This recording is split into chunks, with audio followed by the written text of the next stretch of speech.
Morning. So, word on the street is the Supreme Court's going to overturn Roe v. Wade if the alleged leaked majority opinion by Justice Alito is to be believed. Naturally, that's controversial, and, you know, abortion's kind of the perennial political third rail anyway in most any conversation. I mean, if you want to piss people off and make enemies, this is the thing you talk about. And I've gone here before in written form, but given the news, I think it's worth revisiting.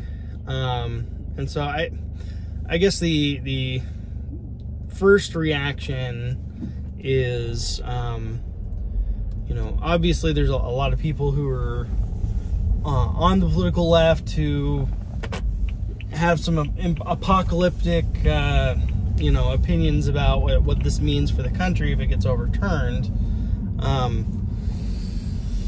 You know, and ultimately, it doesn't mean a whole lot as far as whether abortion is legal or illegal. You know, it goes back on the states to set policy. You know, and I think that's actually an appropriate outcome, you know, if that's where we're going with this. I don't necessarily agree with Roe v. Wade being overturned, but I understand why it is. And I mean, the implications of the ruling are pretty broad. And so, you know, where we came down on Roe v. Wade, basically, there was only one direction for things to move on the abortion issue if they were going to move at all, right? And that's what we've seen, right? It's kind of this incremental moderation, if you could call it that, on national policy on abortion.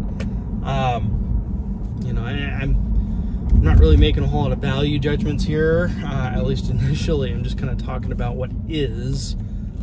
And so that's what's going to happen. And so you're going to have, you know, some states move to enshrine it, and others have trigger laws in place, apparently, to outright ban it, should Roe v. Wade get appealed, and it sounds like that is imminent. And of course, there's all sorts of, you know, discussion about the implications for elections going forward, and whether this is going to put a damper on, you know, the Republicans' outlook in November or not for the midterm. I'm not convinced that it will.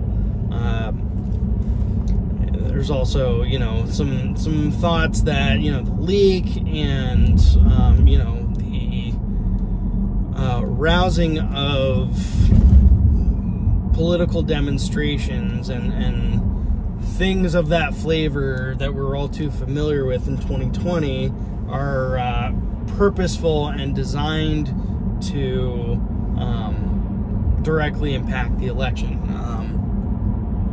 You know, in some ways, you know, obviously the death of George Floyd was tragic, but it was politically expedient and fortuitous in that it directly impacted the political opponents of Donald Trump.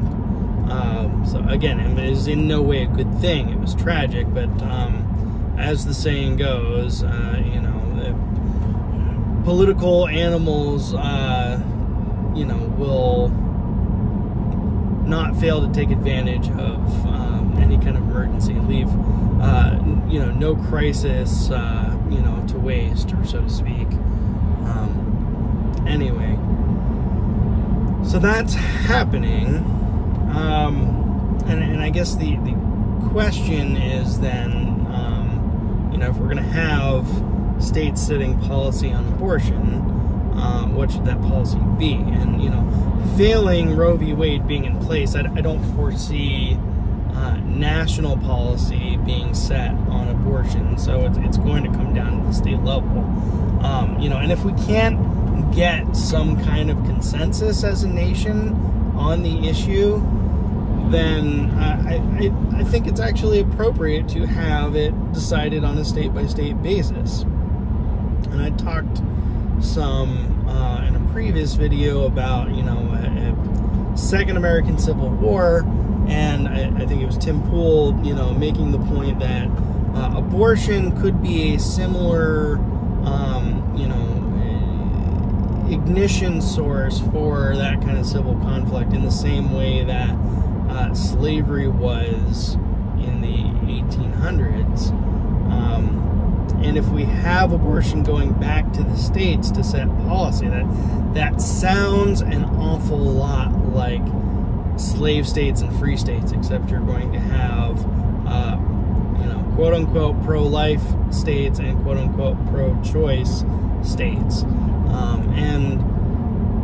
We don't have the north-south division of the Mason-Dixon line, but we do have the kind of interior of the country, generally speaking, and the coastal left and right,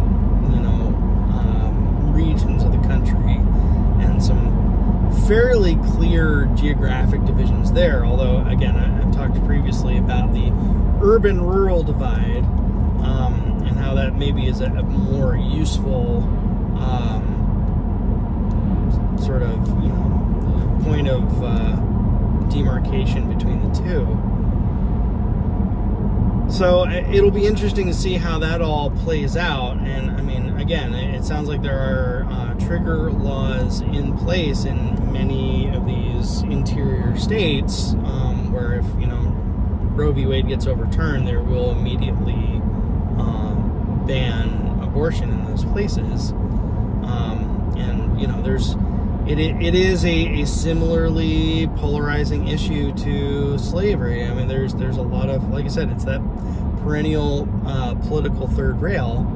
So, emotions run hot in either direction when people talk about this stuff. And I mean, the potential for violence is high when it comes to that. I mean, to the point where, again, I'm not trying to paint all people on the pro-life side of the issue as terrorists, but I mean, there were abortion clinics bombed, and of course, on the other side of the issue, the pro-life side wants to argue that it's, murder, and there are people who want those who provide those services charged with murder, mass murder, and everybody who was involved in that process, to have some sort of, punishment for engaging in that activity. Personally, on this issue, and I don't expect this is going to be a popular opinion with anyone. In fact, I'm fairly certain it's an unpopular opinion with everyone, which is probably why it's my opinion, because I am always the contrarian. But I've kind of, if you'll forgive the euphemism, split the baby on this issue, because I think there are actually merits to both perspectives, and I think we need to re-examine the way we look at the issue, and I've written on this previously, and maybe I'll link to my Facebook post on it if you want to read the argument in detail. But like I said, just given the news, I think it's worth revisiting here. But on the one hand, I think there is a serious point to be made on the pro-life side that says trying to draw a useful, clear line about when life begins, when human life begins, when, a person is there versus a undifferentiated clump of cells, is impossible, right? There's not really a useful way of doing that. And if you want to make arguments about the, cognitive ability of an undeveloped fetus, well, you know, people with compromised and underdeveloped, you know, cognitive abilities are not less human once they're born. So, I mean, it's not a useful differentiation, nor is the underdeveloped nature of their other parts, you know, beyond their brain. You know, again, people who are born with, you know, underdeveloped physical attributes are similarly no less human, no less persons.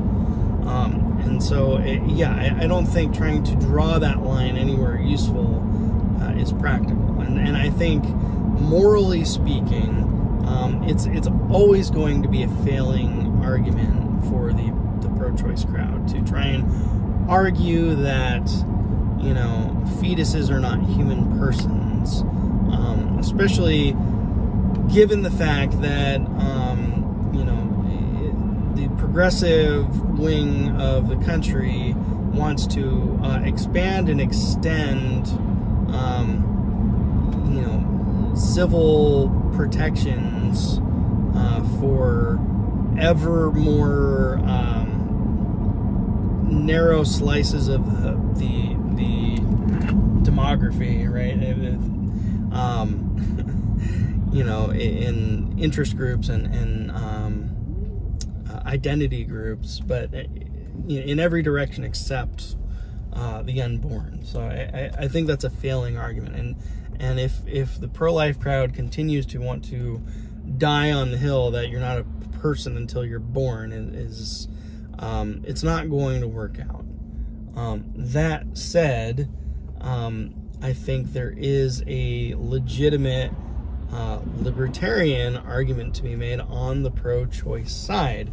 And of course, the my body, my choice thing, it came up a lot during the pandemic when it came to bodily autonomy and whether or not vaccines were going to at some point become mandatory.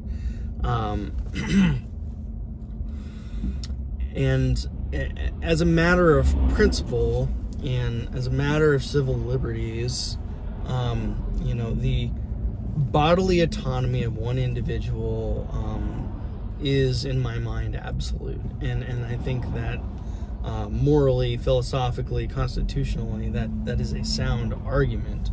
And I know people on the pro-life side, well, it's like the baby has its own, it is a person, has its own body. Yes, I agree, and I will get to that point. But regardless of how reckless or ill-informed or even deliberate a woman is about becoming pregnant, ultimately a woman can, should, must be able to exercise bodily autonomy and make the choice about whether or not another person resides in and continues to reside within their body. And, you know, kind of the analogy I've had in my head about this is, you know, if you stapled an umbilical cord to somebody, and that umbilical cord was attached to an adult, and that adult was basically, that was their life support system. You know, regardless of whether you consented to it or not, you should have the choice about whether or not that umbilical cord remains attached to you, whether you continue to function as a life support system for this other person. Now, you may have sought out this situation, right, deliberately. You might have volunteered for it. You might have even been enthusiastic about it.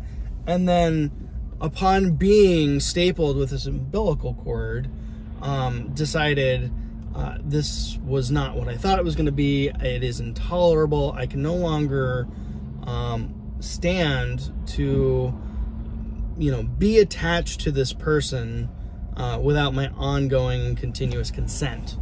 And the fact that this person cannot survive now because I'm functioning as their life support system you know, is irrelevant. You know, I have bodily autonomy. I no longer wish to, you know, function as this person's life support system, and I want them detached from me.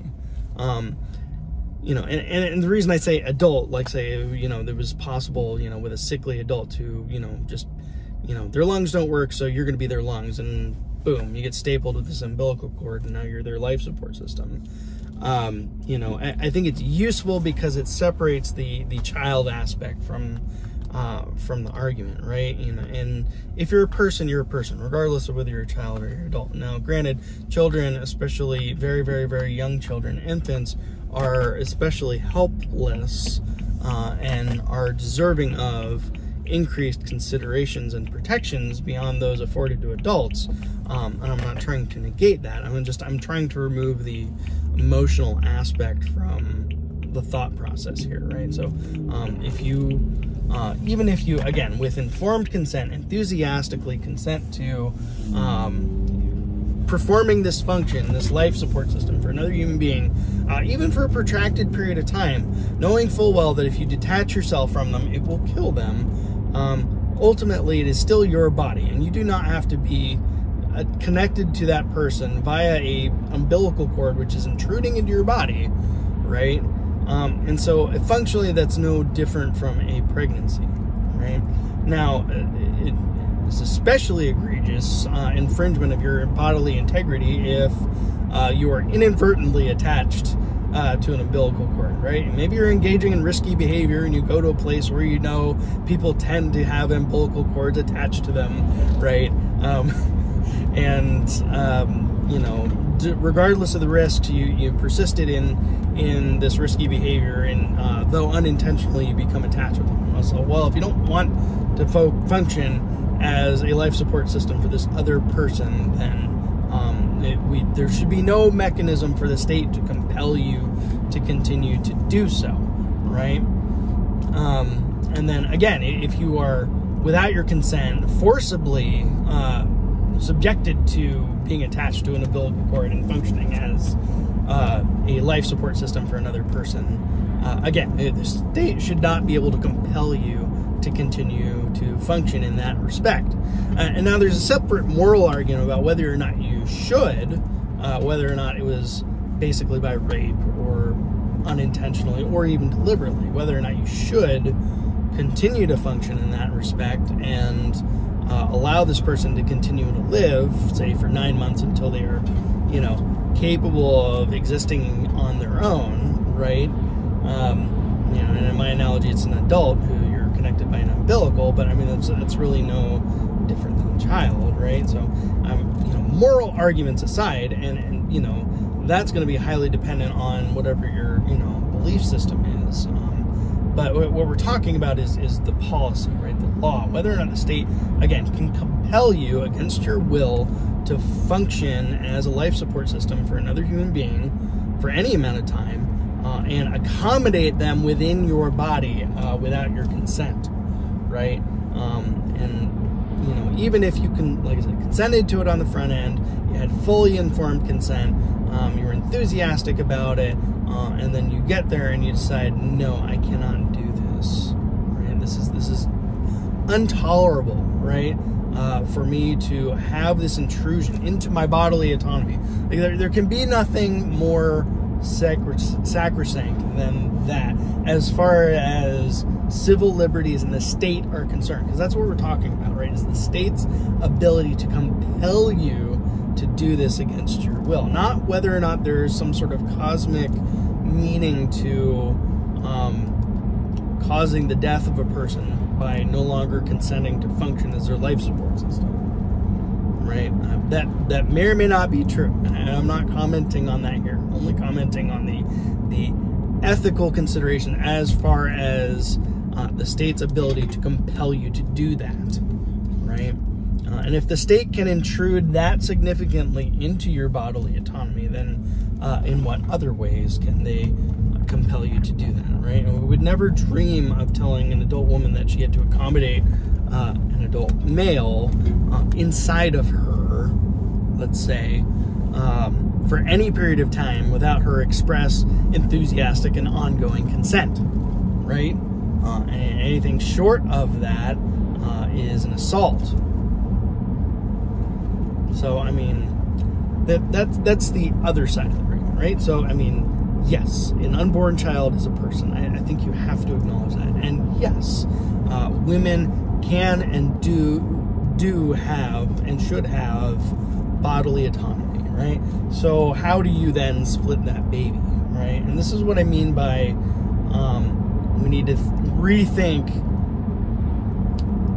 our perspective on abortion generally. And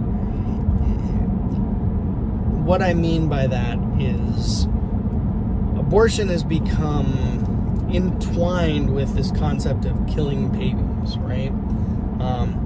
And there's almost a weird reveling in abortion on the left, which is sickening, off-putting, and again, highly unproductive if you want to actually preserve the bodily autonomy of women, right? This is not helpful. You don't want to die on this hill. It's not going to work out well.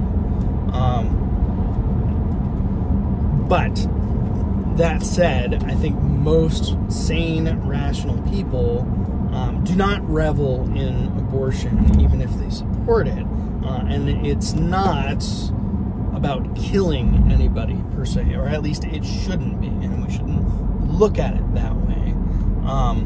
Nevertheless, there is this kind of unavoidable result where that occurs, right? So when I say we need to rethink how we look at abortion, I mean we need to rethink how the entire process occurs, and what we're actually trying to achieve by doing this, right? So in the late term, I think what that means is not terminating a pregnancy, but uncoupling two people that are physically intertwined in a way that damages them both the least and preserves the lives of both. You know, and as is pointed out by folks in the pro-life crowd, the survival rate for premature babies continues to go up, right? So that the date of viability gets ever earlier, right? And I think that actually points towards a potential solution that we need to be pursuing actively, and that a abortion is not a termination of a life so much as the early delivery of a child who's going to be surrendered to the state, right? That is that the birth mother of this child no longer wants the child, right?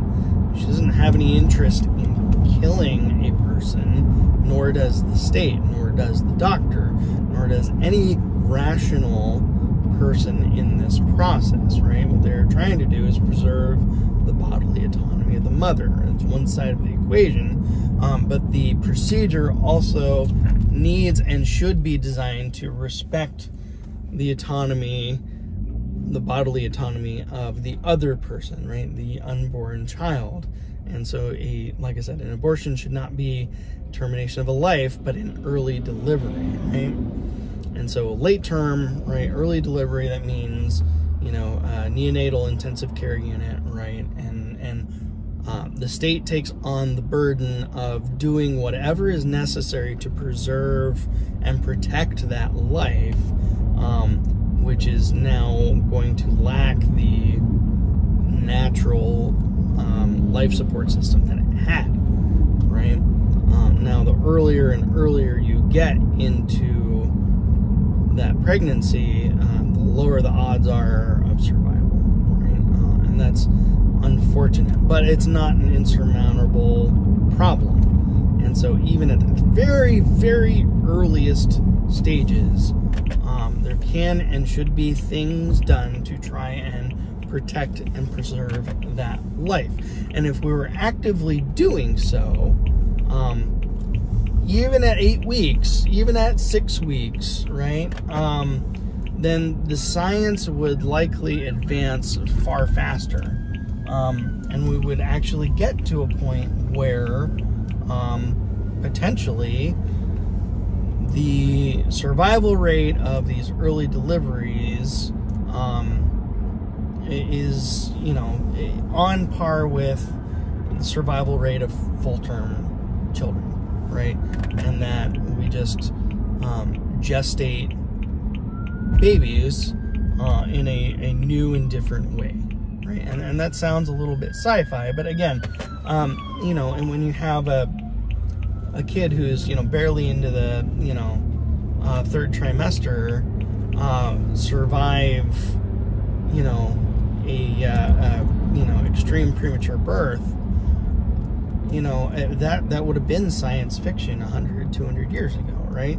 And the fact that we can incubate basically a you know, an unborn child until they are, you know, able to survive outside the hospital is astounding. And something, again, that we can continue to push the boundaries of the science to the point where we are not having this discussion in terms of the morality of killing babies, right? This is not, again, what we're setting out to do. What we're doing is preserving the bodily integrity of both parties. Or at least that's how I envision it. And like I said, I'll link to the Facebook post I made on it, so you can kind of read the argument in a little closer detail if you're interested. But that's about the gist of it. And so I guess to come back to, you know, the news of the day and, you know, what this is going to do to the fault lines in our country, I think the analogy with the Civil War and slavery, you know, abortion being a potential, you know, triggering issue for some sort of civil conflict, I think slavery lacked a potentially elegant solution like that, right? You know, and we have so many fault lines in our society today, and there's so many different things that we just continue to find these irreconcilable differences on with our neighbors, our political neighbors. To the point where we don't, you know, we don't see each other as fellow Americans anymore, but different members of different tribes. And to an extent, I think that is a lack of, you know, creative thinking. You know, and that there are solutions to the problems that we have. You know, and maybe the solution I propose is not a workable solution. But rather than continue to have this issue continue to drive us apart to the point where we have to come to blows to settle it, you know, maybe we can work things out as a country. At least I hope so. But, you know, I could be wrong. And I'd love to know what you think about it. You know, like I said, this is the political third rail, so hey, keep it civil. You know, if you're going to engage in good faith, you know, engage in such a way that, you know, makes it clear to everybody that, you know, you're not here to attack the deeply held convictions of your neighbors, because, like I said, I think my perspective on this is unpopular with everyone. Nevertheless, it is my perspective. That said, I'm not setting out here to upset or offend anyone, so much as, you know, again, you know, look at potential solutions so that we can reconcile as a country and move forward. Excuse me. Anyway, yeah, like, drop a comment below, subscribe if you get an account. Feel free to share the video if you found it interesting, inspiring, and uplifting as always. It's been fun. We'll see you on the next one.